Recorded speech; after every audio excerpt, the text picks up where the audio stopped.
Will Tom Thibodeau and the Knicks be able to make the right adjustments against the Detroit Pistons and beat a team in the playoffs that has had their number during the regular season?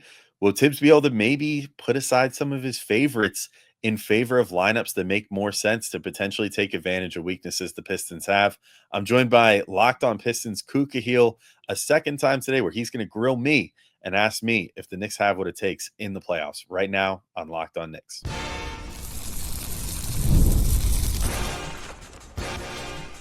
You are Locked On Knicks, your daily New York Knicks podcast, part of the Locked On Podcast Network. Your team every day. All right, welcome in to Locked On Knicks, your daily New York Knicks podcast. And I want to thank you all for making Locked On Knicks your first listen today and every day, whether you're checking us out on your favorite podcast platform or taking in the sights and sounds on YouTube. We appreciate you making us part of your daily routine. Make sure you hit that auto download function on your favorite podcast app or the notification bell on YouTube so you never miss an episode. I'm Alex Wolfe. I'm editor-in-chief of Knicks site, The Strickland, which you can find at thestrick.land. Today, I will be joined once again by Locked On Pistons Khahil, who is going to grill me on all things Knicks as it relates to the playoffs. But first, I wanted to remind you all, today's show is brought to you by Monarch Money. Take control of your finances with Monarch Money. Use code LOCKEDONNBA at monarchmoney.com for 50% off your first year. On today's show, Ku's going to be, going and asking me all the questions that have been on his mind about the Knicks. And part of it will just be, why should we even believe that a team in the Knicks that has been underperforming their talent level for the last few months can beat a team like the Pistons, who have been one of the better teams in the NBA over the last few months? I give my explanation for that.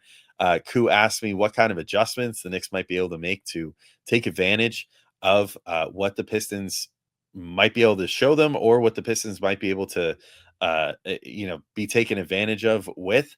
And a lot of that comes down to Josh Hart. So there's a pretty lengthy Josh Hart discussion, and whether Tibbs will ultimately have the gumption to sit him down if it becomes the right thing to do, if he's not spacing the floor during this series. So we're going to talk about all that and much more. But I do want to quickly let you all know that your favorite podcast does have a newsletter, introducing the Locked On Knicks Daily Newsletter.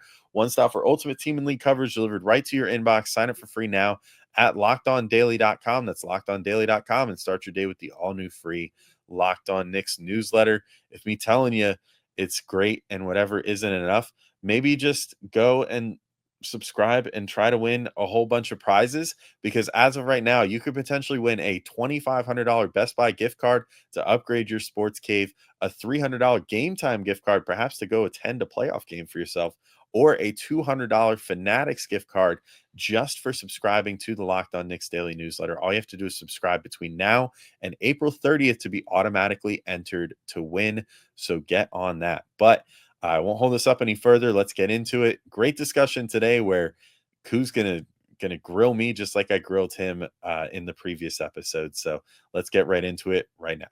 What's going on, everybody? We're here with Alex Wolfe, Khahil, Locked On Pistons host, Alex Wolfe, Locked On Knicks host. Obviously, I don't know what in order you guys have watched this in, whether you guys saw me answering the questions or if you're about to see Alex answer the questions. But I'm now going to ask Alex all the questions I have from a Pistons perspective for the Knicks about this series. So let's get it going. I hope you guys enjoy both parts of this episode. It's going to be a lot of fun to watch this series. But let's go ahead and get the questions going. Alex, so I want to start off with this. I've asked multiple. I've had James Edwards III, former Pistons beat writer. James is my guy, but he's now the Knicks beat writer for The Athletic. I've talked with Gavin about this. The Knicks defense since February 28th has been infinitely better. I believe they're around 7th in defensive rating since February 28th. In that same week, OG returned and Mitchell Robinson returned. The question I have for you is this. Is that defense legit? Is it a real improvement that you believe in? Is it because those guys returned and therefore the defense is better? Or is it because right around that time, Jalen Brunson also got hurt and missed about a month or so? Is it because they don't have Jalen Brunson, who's miniature and not great on defense, and now they've replaced him with better defenders? Is that why the defense improved? Or is it more about the fact got Mitch back, you got OG back, and now this is what the defense really is going to look like? Like, where is that at? I think it all depends on who's on the floor together at any given time and how the Knicks choose to deploy them, which has been the biggest on both sides of the ball, frankly, just conundrum this whole year. I feel like it's been really hard to get a grasp on what Tibbs wants to go to, who he wants to play, who he wants to play whatever role.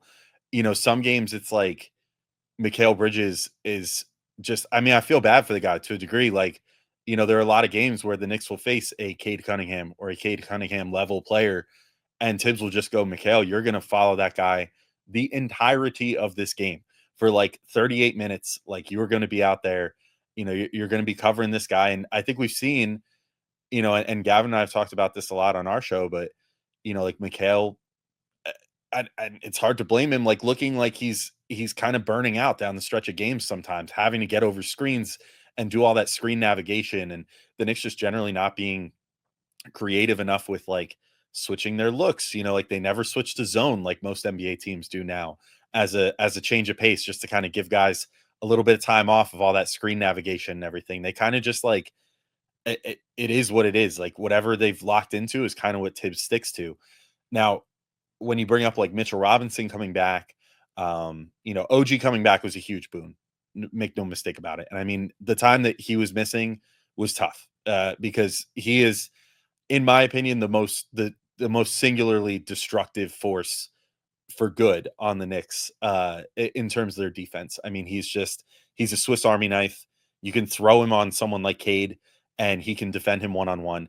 You can have him ball hawking off the ball, and there's are very few players that are as talented as him at reading what's happening on the floor at any given time, essentially playing like free safety and being all over the place, getting his hand on balls, coming in for weak side blocks, like being a good like secondary rim protector, almost like Giannis style, like how Giannis has kind of made his living as a rim protector over the years, of being like not necessarily the guy that's on the inside doing the primary defending, but the guy that comes in and gets the swat at the last second and prevents, what could have otherwise been an easy layup. So I mean, with getting OG back, that was a huge boon, and that definitely had something to do with their defensive rating getting better from that point forward. Getting Mitch back has helped over time. I think that he took a little bit to get his sea legs back. Like he was out for a long time, thanks to Joel Embiid intentionally injuring him in the playoffs last year, which I will never let go because it was one of the dirtiest plays I've ever seen in my life. But Mitch missed the better part of this season rehabbing his ankle injury. That said, I mean, he looks about as good and as impactful as I've seen him look since early last season, before he went down with another injury, which kept him out a large part of last season. And then he came back by the playoffs and was only just rounding into form like by around the time that the playoffs got started. This year, I think that they've been really smart about his workload and about resting him, not playing him back to backs. They've been trying to like ensure, I think they understand how important Mitchell Robinson is to potentially winning playoff series, because they've almost like half kept him on ice. Like they haven't quite taken him all the way out of the fridge yet. They're still keeping him a little chilled, because they're trying not to overexert him. They're trying not to they're just trying to eliminate chances for him to get injured. But that said, in the games that he has played lately, as much as a guy can in 15 to 20 minutes in most, given games that he's been playing lately, he's been impacting things a lot. His interior defense is back. I mean, he is one of the scariest interior defenders in the league, in the sense that he doesn't necessarily get his block numbers anymore, but he is a huge deterrent on the inside. I mean, players are just straight up afraid to shoot on the inside when he is sitting there, because they know if they don't potentially kick it out or whatever, that there's a good chance that if he decides he wants to, he can block them. And he also has the discipline to not foul as much anymore, which is great. The thing is, if the Knicks are ultimately going with the starting lineup that they went most of the year with, that lineup is more designed to outgun you. And so if they're going to be going with that lineup of Brunson, Bridges, Anunoby, Hart, and Cat for, whatever, 38 minutes a game or whatever they were doing at their peak early in the season, I don't know that revitalized defensive rating is necessarily going to hold up. Because I think that lineup, because of having the weaknesses at the 1 and 5 there of Brunson, who does his best, but ultimately there's only so much you can do, especially against a team that has like some more size, like the Pistons, at all the guard spots, where I think that Brunson will struggle no matter who he's on a little bit. And it's gonna take some pretty good strategizing on the defensive end to like put him in positions where he could do what he does best, which I think his best attribute on defense is when he's allowed to play free safety a little bit and like not have to defend on ball. He does have good instincts though about getting a hand in there in the passing lane, starting a transition opportunity, stuff like that. They're gonna have to work on that, but Cat needs to stay out of foul trouble for sure, and that's going to be a big thing. And maybe that leads to more Mitchell Robinson playing time, which then would mean a better defense, but in theory, a worse offense.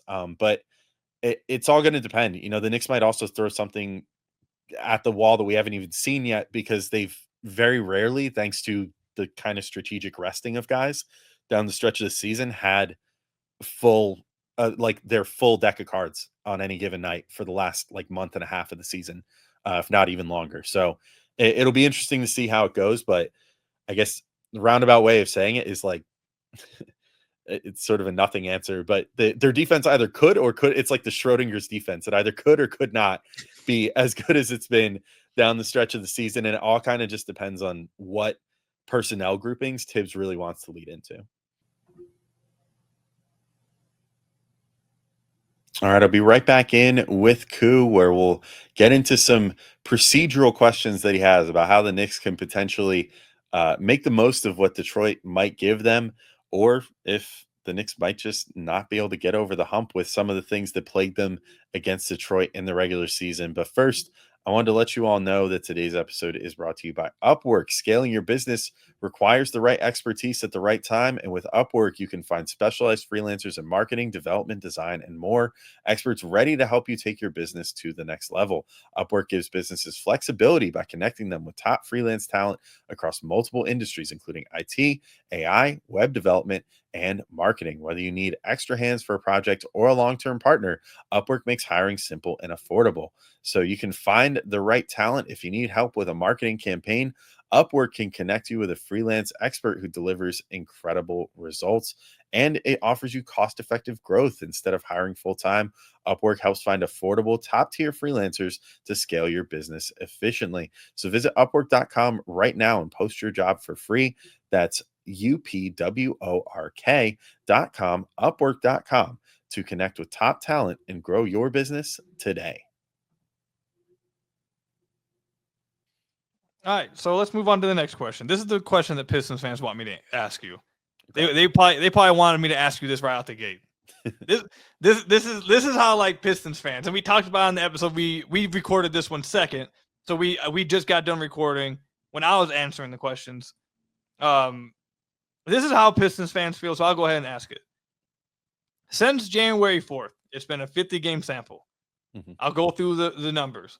Since January 4th, the Pistons have the 10th best offense in the NBA. The Knicks have the 16th. The Pistons have the 8th best defense since then, slightly off from what I said earlier. I believe I said 4th earlier on the other episode we did. It's 8th since January 4th. The Knicks are down at 17th. When you look at the net rating since then, the Pistons are the 6th best net rating, and the Knicks are the 15th best net rating. So Pistons fans have looked at this and they say, well, how are the Knicks minus 460 to win the series? Why are the Pistons such big underdogs? Why can't the Pistons win this series? They've been the better team for 50 games. They won the season series for 3-1. Like, why can't they win the series? Why are they such big underdogs? We talked about why potentially a little bit on the when we record the when I was answering the questions, but I'd like you to give your answer to Pistons fans. Despite those numbers, because you asked me what my prediction was the last time. I said I was really torn, and I gave the reasoning why. But I want to hear from you. Despite the numbers for the last 50 games suggesting that the Pistons are a top team on at least the same level as the Knicks, why are the Knicks, do you believe, such big favorites, and why you believe the Knicks will still pull out this series despite maybe the numbers saying the Pistons are on the same level? First off, I'll say, like, I wouldn't blame anyone for thinking the Pistons have a good chance of winning the series because they've played fantastic. I think Cade has played like potential future MVP candidate level down the stretch of the season. I mean, he's fantastic. I'm actually really happy to see him finally coming into his own, because I know it was kind of he was putting up good numbers and stuff his first few years, but just kind of didn't have the personnel around him to really take advantage. So they've been a fun team to watch. I think ultimately whatever order you want to put them in, the reason that the Knicks would be favored by Vegas and would in general be given the benefit of the doubt is that they probably, again, on paper, have three, if not four, of the top like 4 or 5 players in the series on paper. They have a lot of talent. They have Jalen Brunson, who's, it's going to be him or Cade is going to be the best player in the series. I don't think that that's a hot take at all. Um, whether Cade like really steps up and has a phenomenal series or whether it's Brunson. Brunson has already proven. I mean, he's probably the number one reason why, like, if I'm Vegas, I'm still putting the Knicks as the favorites to win the series because Brunson has done it before. I mean, he did it last year. I mean, you mentioned this number a couple times in the first show we did, but like 3 straight 40-point games to help close out the Sixers last year. Like this guy, I mean, even against like Miami the year prior or against like the Pacers last year, like it hits the playoffs and his stock goes up instead of down. Like most players, their efficiency takes a hit, their style of play doesn't become as effective, whatever. Jalen Brunson, because of the way that he plays, because of the fact that everything with him is just like sauce and like he's just constantly breaking guys down off the dribble. He has like some of the most crazy stop start control in the NBA. He has a great pull up jumper. He has a great step back. He has a great ability of, even during the playoffs when things get more physical, drawing enough contact that it's indisputable and that he will get a foul call and will be able to produce like 8 to 10 free throws per game in any given playoff game. He's probably reason one. Reason two is like at their best, this Knicks offense was like a top 2-3 offense early in the season. I think, and I mean, it's crazy to think that with all those numbers you just cited about how bad things have been since like early January, the fact that they still ended up, I think, with the 5th highest offensive rating in the NBA this year, despite how crappy they were down the stretch of the season, just underscores how crazy good they were in the beginning of the season on offense. And that was that starting lineup of Brunson, Bridges, OG, Hart, and Cat playing honestly like kind of a more, I don't want to say more simplified because they go to like ISO too often now, but like a pretty basic like running horn sets, having double screens with Cat and Hart, having Hart cut to the hoop or receive the pass and then like run another screen with Cat or whatever, having Cat pop out to 3 where he's obviously that's what makes him as valuable as he is being able to shoot the 3. Brunson is great off catch and shoot. So, if the ball got out of his hands, he could just catch it and shoot it. But then having OG and Khahil in the corners who could just drive in, like they were great at either just shooting the open 3 that they were fed or putting it on the floor, attacking a closeout, getting inside, finishing a layup, or if the defense comes from the other side, kick it to their fellow corner mate on the other side because both of them have one corner that they really, really love to shoot from. So it was like they had a lot of good things going for them on offense early in the season. I think a lot of the Knicks being the betting line favorite is just like at a time this season, they were one of, or at least presenting as one of the elite teams in the NBA. They've just kind of lost their way down the stretch of the season. And I think it's ultimately just like, I think game 1 is going to tell us a lot about where this whole series is going to go. If the Pistons come out and they shock the Knicks in game 1 at the Garden, I think the Knicks are in trouble. I think that means that something is fundamentally broken with this team and that they're probably not going to recover. And maybe that's being a little too downer of me or whatever, but the Knicks basically, again, to just simplify it down, they have a ton of talent. They have the type of talent on their team that should, in theory, be able to potentially lead to like an Eastern Conference Finals appearance or something like that. It's just going to be, and I mean, this falls a lot on their coach, who has become Tibbs has become pretty well maligned among a lot of Knicks fans lately, but kind of falls on him to utilize them properly and call plays that put them in the best position to potentially win this series. And will he do that? Will the talent just be too overwhelming in terms of all the guys the Knicks have that can score the ball and whatever?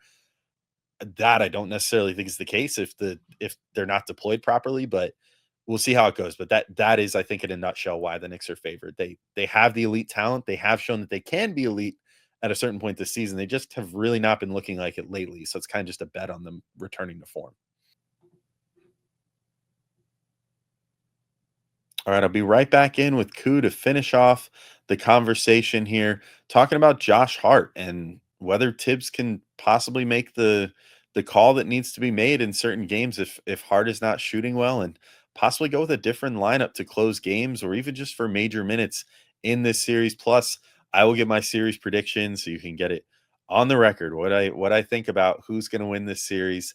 So that's all coming up in just a moment, but first, I want to let you know about Monarch Money. Do you ever check your bank account and wonder, where did all my money go? That's like me all the time. Between dining out, online shopping, and entertainment, it's easy to lose track. And that's where Monarch Money comes in, your personal CFO, giving you full visibility and control over your finances. Monarch Money isn't just a budgeting app, it's a complete financial command center. You can track all your accounts, investments, and spending in one place so you stop just managing your money and start building wealth. You can get surprising insights. When I started using Monarch, I realized just how much I was spending on food delivery. Now I budget smarter and save more. Sometimes I'll pick up the food instead of getting it delivered. And there's easy collaboration. You can manage money with your partner smoother than ever. Me and my wife have taken advantage of that. You can track shared and personal accounts, set goals, and stay on the same page without the stress. So take control of your finances with Monarch Money. Use code LOCKEDONNBA at monarchmoney.com for 50% off your first year. That's monarchmoney.com, code LOCKEDONNBA for half off your first year. Yeah, I look from someone who covers the Pistons. Obviously, I understand completely why the Knicks are favored. I think they should be favored. They have the talent, like you mentioned. Their talent is. I've said it all year with the Knicks. The Knicks, like the idea of the Knicks, should be a team like you mentioned that reaches the Eastern Conference Finals at least. Like they have the talent.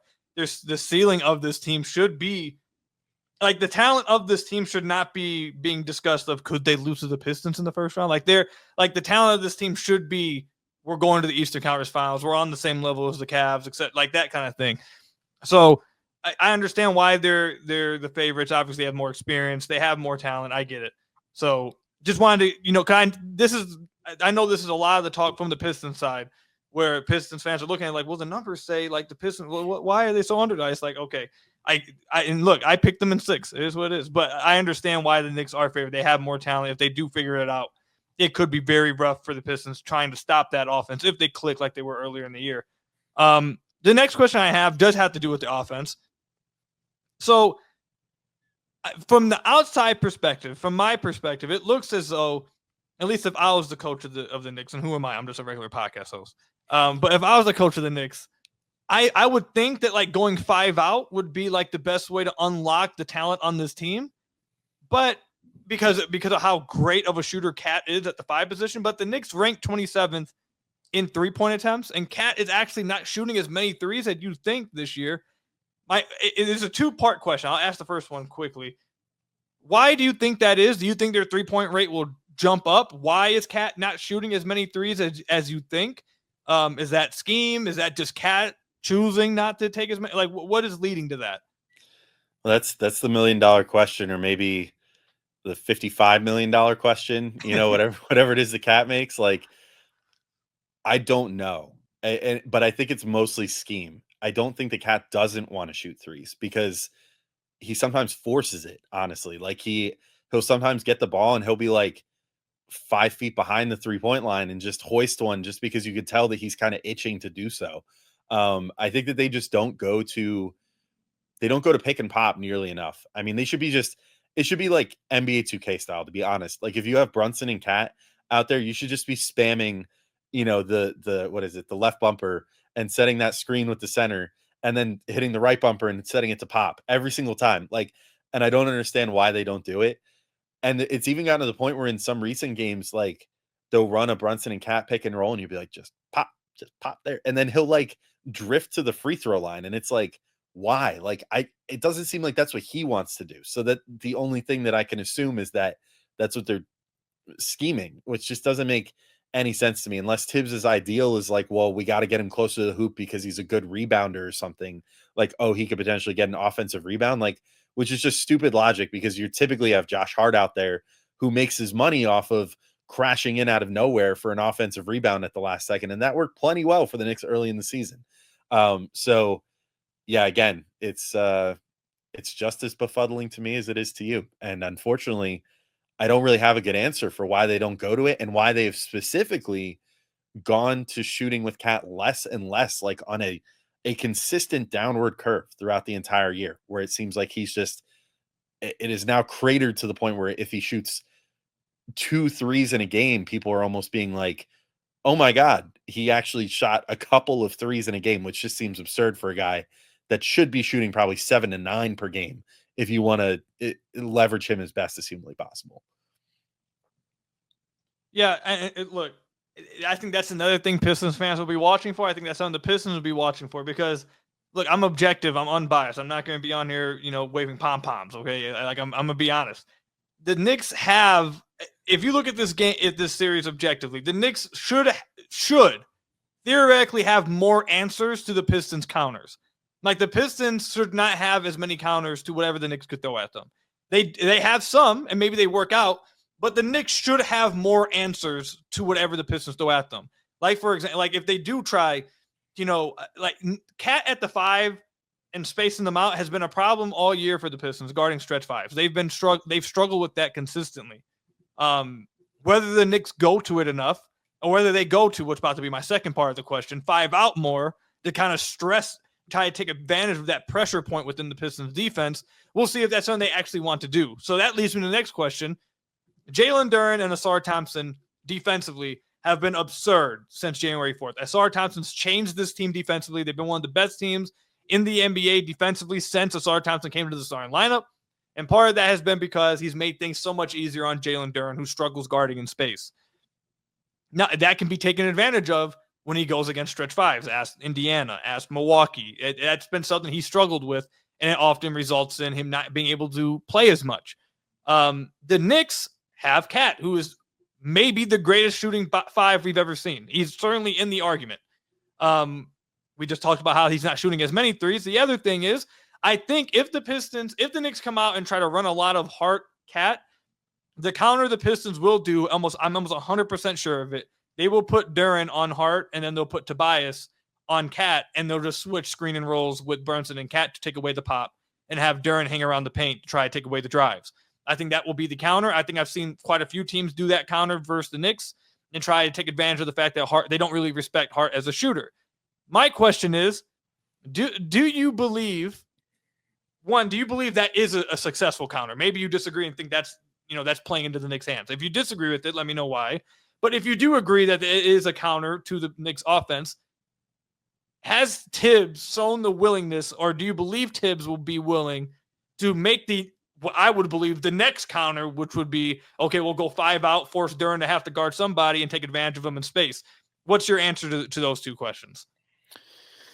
I think that your solution or like your counter makes perfect sense. So I don't really have too much to add to that. I will say in terms of Tibbs's willingness to make that next counter, I don't know until we see what happens in the games. Unfortunately, every shred of evidence tells me that if Josh Hart is not being respected from 3 and he is not making the threes that he's not being respected on, that Tibbs will still probably leave him out there because you just look no further from the fact that like Josh Hart led the NBA in I think minutes per game and perhaps even total minutes this year. I know he missed like 1 game, I think. So maybe he didn't quite hit the total minutes compared to like his teammate, Mikal Bridges, for example, but he led the NBA minutes per game this year. And I don't want to like crap on him. I don't think that he's a bad player,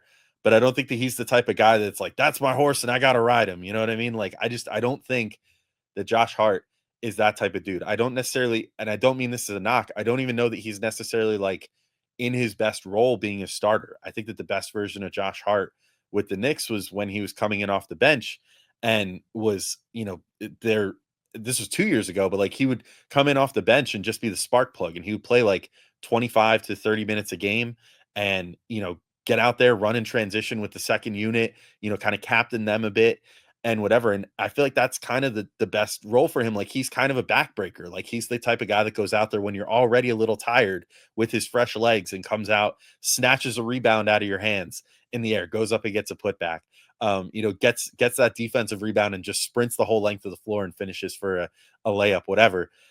He's not a shooter, straight up. I mean, it's really frustrating because we talk about this all the time on our show, but like if you look at his career numbers and especially like earlier in his career, he was a consistent, like, and not on insignificant volume, like 36% 3-point shooter, which if he could even just be that at this stage consistently and not have these weird, like the 3-point shooting thing with Hart is a roller coaster. It's either he goes out there and he's like Klay Thompson and hits like 4 or 5 in a game or whatever, or he's out there and every time he gets it, even if he's wide open, he looks like a deer in the headlights. He looks like he doesn't want to shoot it. He sits there for like a solid like 2 seconds, like debating if he wants to shoot it or not. And then maybe we'll shoot it, but you can tell already then he's too in his own head. He's not shooting in rhythm, or he'll put it on the floor and then turn it into, usually not a great possession because then he's kind of just dribbling right at the guy who wants him to dribble at him and then has to create something out of that. I really love Josh Hart. He's done a ton for this team. I think that he's on a great value contract. I think that he's like extremely valuable to what this team can do at its best. And I don't think that he should be like benched or something, but I do think if the Knicks want to, hey, maybe just on that talent level alone or whatever, they're able to like get by the Pistons in this first series. But if they want to seriously compete with, say, the Celtics or something like that, Tibbs needs to start being more willing to make tough decisions like that, like possibly benching a Josh Hart down the stretch.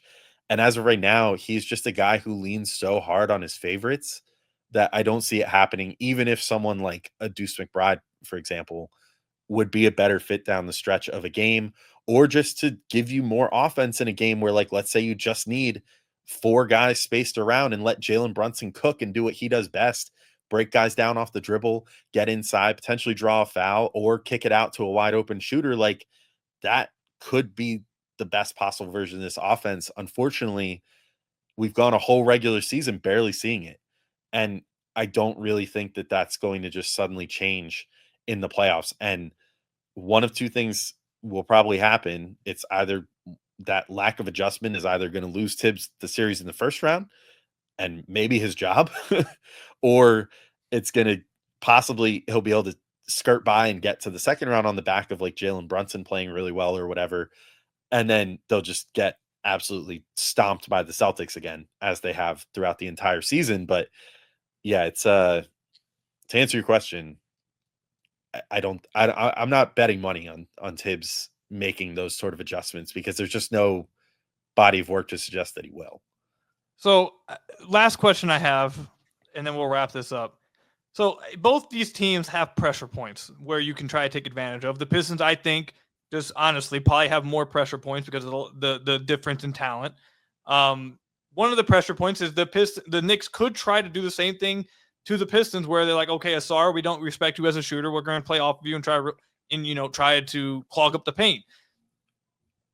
Asar is so important to the Pistons that they can't just take him off the floor. And they've done at times a really good job of, okay, teams are doing that. We're going to put the ball in your hands. You're going to run some pick and rolls. We're going to get you going to the basket, utilize your playmaking, your ability to get to the basket, be a paint touch, to where if they're going to sag off you, we can try to take advantage of it in different ways. We'll use you in DHOs. We'll use you in the screen and roll. We'll do different things instead of just spotting you up in the corner where guys can try to take advantage of it. Nonetheless, I think that's an area the Knicks will try to take advantage of. But Asar is so important that I don't believe the Pistons – he's so important to the Pistons being successful that I don't think the Pistons can say our adjustment is just take him off the floor. I don't think that would work for the Pistons. I guess it kind of goes off what you were just talking about just real quickly. I mean, Josh Hart is playing as many minutes as you said. From an outsider's point of view, we don't watch as much as Knicks, obviously. Is Josh Hart, is he that important? Is he really that impactful on the Knicks to where you understand why it's he's really important to what we do. I understand how they're guarding him, but he's too impactful to take him off the floor. We have to have him on the floor. Is it that level of impact, or is it more, you believe, just stubbornness from Tibbs? I think it's probably more the latter. It's more stubbornness. And I mean, Again, I don't mean that as a knock on Hart. Like, I think he's a fantastic player that should, at minimum, be playing like 20 to 25 minutes on this team on a given night. The main thing is just that lack of shooting becomes such an issue sometimes with this team because, again, if you're going to field the lineup where you're having Jalen Brunson out there who you have to account for on defense, or who you have to, make up for on defense, and then you're also having Cat out there who you also are probably going to have to protect on defense quite a bit. I mean, Hart is part of the group that's been affectionately dubbed Wingstop by Knicks fans this year of OG, Khahil, and Hart. They're tasked with being the first and second line of defense in many cases because that you're not going to get that dominant defensive effort from Cat on the inside. That said, you're generally not losing much on the defensive end. And in fact, are probably gaining some to a degree a lot of times by playing Deuce McBride instead of Josh Hart on the defensive end because between Khahil and OG, you have a good amount of size. Like OG can slot down to a 4. Khahil is big enough to deal with most threes and not get like completely bullied. Deuce is shorter, but has a long wingspan and has like that football player body. Like he used to play football in high school, whatever. Like he's like, he doesn't quite look it, but he is stronger than he looks and can hold up pretty well against like bigger guards and whatever. And, I mean, it's not like Cade didn't go off, but we even saw him like kind of hold his own against Cade for, some periods of time during the Knicks and Piston games. So I don't think you're losing too much on defense by sitting Hart in that case. And then on offense, it's like Hart does give you some important things. Like, right, you mentioned in our first show about the Pistons maybe not having secondary playmaking or as much as they might need. Hart in many ways is that for the Knicks. Like he is the secondary playmaker. He's the guy that gives Brunson a little rest and lets him go off ball for a little bit. Hart can come down. He can run a pick and roll. He can get to the inside pretty well, and he's pretty good at passing from the inside and hitting someone on the perimeter.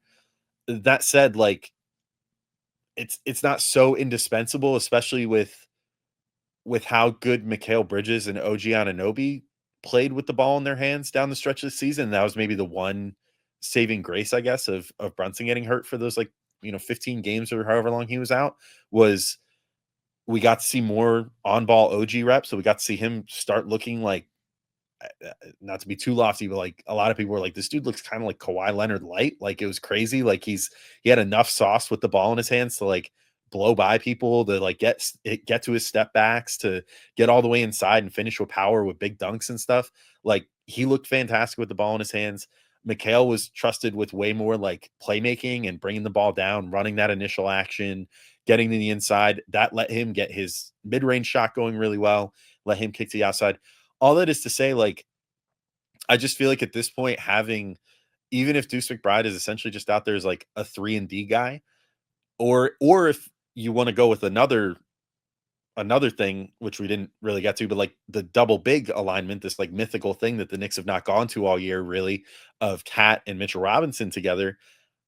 To me, it's just like, no matter which way you slice it, if you're going to replace one person in the lineup with a different player, it's pretty much Josh Hart, because I think that what everybody else does is more indispensable than what Hart brings. And it's not a knock on Hart. It's just that, like, if Hart's not performing I mean, he is like the ultimate like motor, hustle, whatever guy. And if everything isn't clicking for him, it's just like there's probably someone else that could be out there and be a little more additive to what the Knicks need at that given moment than Josh Hart. Even if for large swaths of the game, he's going to give you some really good minutes. He's going to get you great transition opportunities. He's going to get some clutch rebounds, whatever. And he might justify him being in there in clutch situations and stuff in certain games like we saw in Philly last year. But I think Tibbs just has to be more willing to pull the trigger on not having him out there in clutch situations, because typically if things are not going well down the stretch, he's the guy that you would most say, like,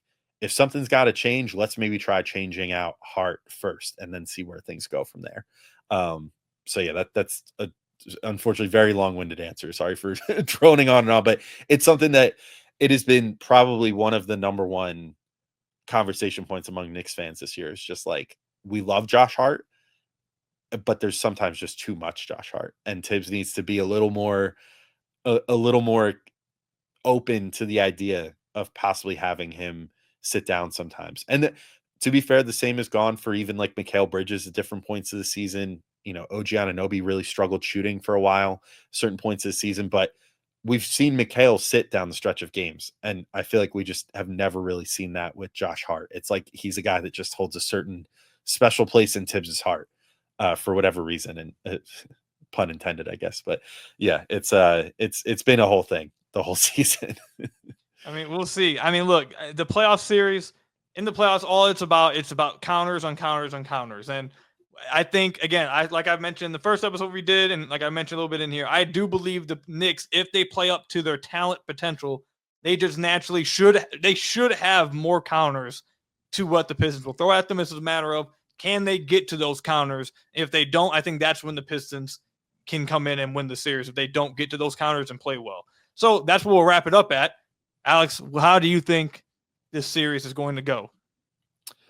I mean, I've said it like 5 times in this episode. Like, I don't fault any Pistons fan for being confident in their ability to potentially win this series. It reminds me a lot in some ways of how, like, from a Knicks perspective, that a lot of us felt going into that Cavs series 2 years ago, being like, yeah, they might be the higher seed, but like, I don't know, the Knicks are pretty freaking good. And like they've been doing a lot of good things, and like seeding doesn't matter once you get to the playoffs. Obviously the home court advantage thing helps. And it certainly does help the Knicks. I mean, I will say, like, Madison Square Garden, it truly is sometimes a 6-man in the playoffs. It turns into a complete as like magical of a place as it is during the regular season. Everybody comes there ready to lose their voice in the playoffs. There's the acoustics of the building are insane. I mean, it is designed to be a hostile environment for a road team. So I think that plays into part of why I'm thinking the way I do. I do think the Knicks should be able to take care of business at home. I feel confident enough in their talent level, and honestly, in my, the X factor that Knicks fans are blessed enough to have on their team, in Jalen Brunson, and what he does during the playoffs. I feel cautiously optimistic that they will come out of this series. Like you, I'm going to say I think it goes 6. I almost want to say I think it goes 6 no matter what, because I think if the Pistons come out and they shock the Knicks in game 1, there's a decent chance then that the Knicks have a hard time getting their feet back under them. And, the Knicks would probably then win game 2, but then you run into a situation where the Pistons get 2 straight games at home. I know Detroit is no slouch of a city for playoff atmosphere either. Obviously had all those great years in the, at least the ones that I'm more familiar with, the ones in the mid 2000s, with the Billups and Rip Hamilton and Ben and Rasheed Wallace teams and all that. So I know that they have a crazy playoff environment, especially when they have a team that they really believe in. So if that happens, if the Pistons steal one of those first 2 games, particularly game 1 is the one that really scares me, because that would be the one where I think Tibbs will be most open and vulnerable to potentially getting like out schemed. If that happens, I think there's a decent chance the Pistons win it in 6. I'm going to stick to my guns though and say I think the Knicks have enough adjustments, have enough hopefully tricks up their sleeve to pull this thing out. I will also say, and I don't mean this as a knock on the great job that JB Bickerstaff did with the Pistons this season, and I'm sure that he learned plenty, but Tibbs coached the ever living hell out of him 2 years ago, and he whooped him. I mean, honestly, from a strategic perspective, he schooled JB Bickerstaff 2 years ago when he was coach of the Cavs. So different team, different year, different everything. But I'm going to bet on the Knicks just for those factors. I think I've got them in 6, and I think that they ultimately, the game that they win in Detroit would be that decisive game 6 and call it there. So yeah, I think that's how it's going to go. Oh yeah, I could definitely look. The thing is, to me, I could definitely see it going that way. For the Pistons, I think the only way they win is if they win in 6. I think the Knicks could win in 7, and I think the Knicks could win in 5. Like like that. I feel like I can only see one possibility, only one way for me. I don't think the Pistons are going to beat the Knicks in 5. I don't think they can win in Madison Square Garden in the Game 7. The Knicks, again, we've said it multiple times in this episode. I'm unbiased. I can be objective. The Knicks' talent level should have them at a point where they should be able to handle a Pistons team that is young, inexperienced, and doesn't have the same level of talent. But like I said in the last episode, the numbers say the Pistons should be able to hang. Will the Knicks be willing to go to some of the counters, I think, and Alex also believes they potentially have? We'll find out over the next few weeks. Alex, appreciate you coming on, man. It was a lot of fun. We'll see how this playoff series plays out. Hope you guys enjoyed the episode, guys. All right, and that's all for my time with Khahil, at least for now. I'm sure we'll cross paths again after the first couple games of this series.